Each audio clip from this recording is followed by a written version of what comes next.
Okay, Chapter 3 of your textbook, Assistive Technology, Evaluation and Assessment. I'm going to supplement this material greatly because I find the chapter a little bit lacking in how to practically pull off assessment and evaluation. So to talk about collaborative teaming, there's three different team models that have evolved through the years and provide individuals the opportunity to come together to plan the student's educational program. These include multidisciplinary model, the interdisciplinary model, and the transdisciplinary model. In the multidisciplinary model, the multidisciplinary model is the oldest and is based on discipline-specific expertise. The input and expertise of many individuals are drawn upon when planning the educational program for that student.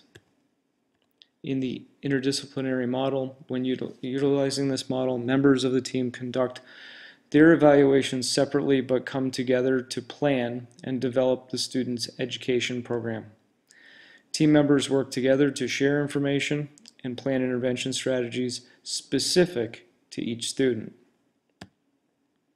The family is an integral part of the interdisciplinary team.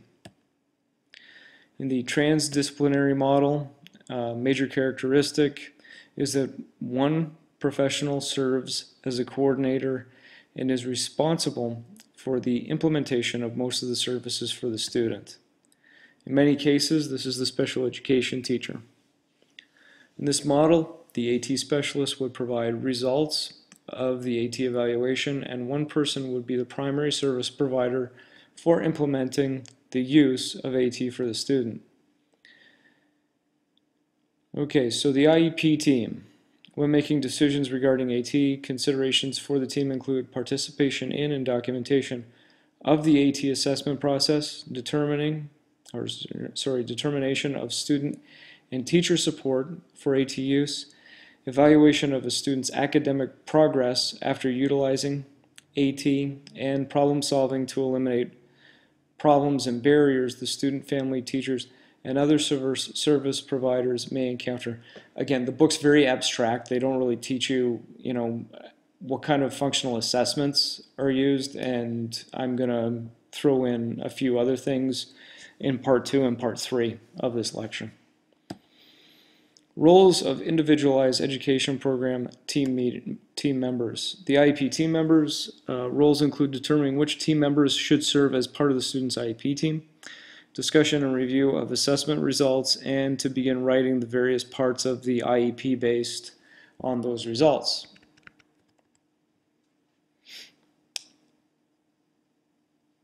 These tasks address present levels of educational performance, annual goals, benchmarks, least restrictive environments, and how and when progress will be reported.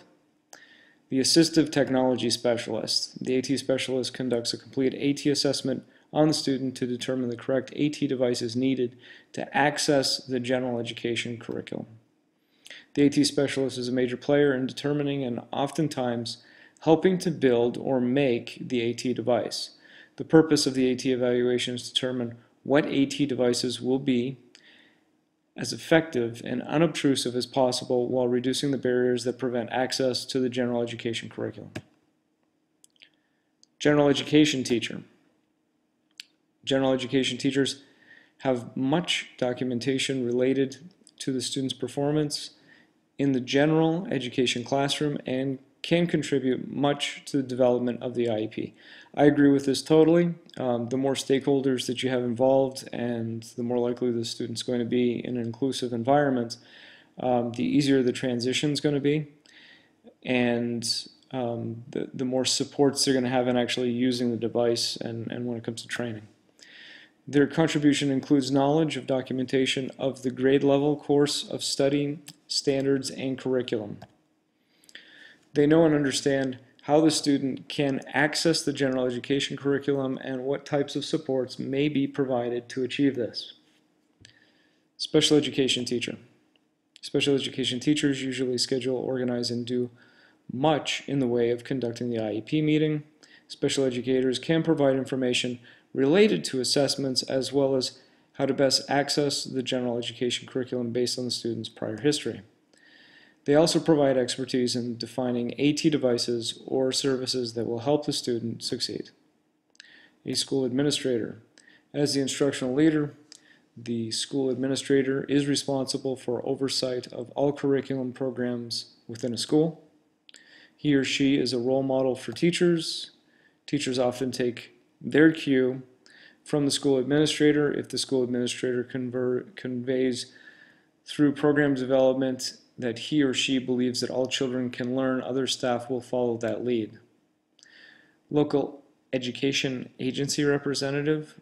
The LEA rep could be the director of the special education services, curriculum coordinator, assistant school superintendent, or as mentioned above, the school administrator. The LEA representative will speak on behalf of the school system. Parents. Parents know the child better than anyone. A parent can be the most supportive person for an educator, and educators should value their input as such. Parents provide support for their children across all environments, and they continue at home what is often introduced in the school environment. School psychologist. School psychologist usually administers formal and other assessments deemed appropriate by the referral team. The school psychologist works with the team to interpret the test results. School counselor. Counselors serve many functions in the development of the student's IEP. They can assist in the interpretation of the assessment and report on issues related to information received from the student's teachers. School counselors also provide counseling services if the IEP team deems it that appropriate for the student. Physical therapists, known as PTs, and occupational therapists, known as OTs. The physical therapist provides input regarding physical functioning and appropriate activities as they relate to gross motor skills, positioning, and movement. The occupational therapist provides input regarding activities related to fine motor and visual motor skills of the student. PTs and OTs often participate in the IEP process when assessments reveal that these services are needed. Other professionals that may be involved in the process: social worker, school nurse, speech-language pathologist, and possibly others. Team participation and the assessment process. Roles include professional, personal, and team roles. In the professional role, each contributes to from his or her expertise. Personal characteristics can make positive contributions to the process. For example, the team member who is an encourager will encourage the members when the process is challenging. In the team role, the team member may be adept at clarifying the intent of the team and expressing it in ways that all team members understand. Problem solving. Almost all of the activities and tasks confronted in the IEP team can be conceptualized as some type of challenge. So we talk about being proactive versus being reactive. A proactive problem-solving approach helps predict or anticipate what problems and barriers the student may face. A reactive approach would look at the problems and barriers that the student has encountered when working on a solution. Assistive technology considerations. Considering individual needs. This is the most important aspect. First and foremost, AT is a tool, and one must not lose sight of that. So it's a tool to help the individual succeed at what they need to do given the functional strengths and functional limitations that they have. AT is used to help the student meet individual needs and as such serves the student by helping him or her meet IEP goals and other curriculum standards. Assistive technology considerations. Second, AT is specialized and is designed to help the student meet individual educational goals.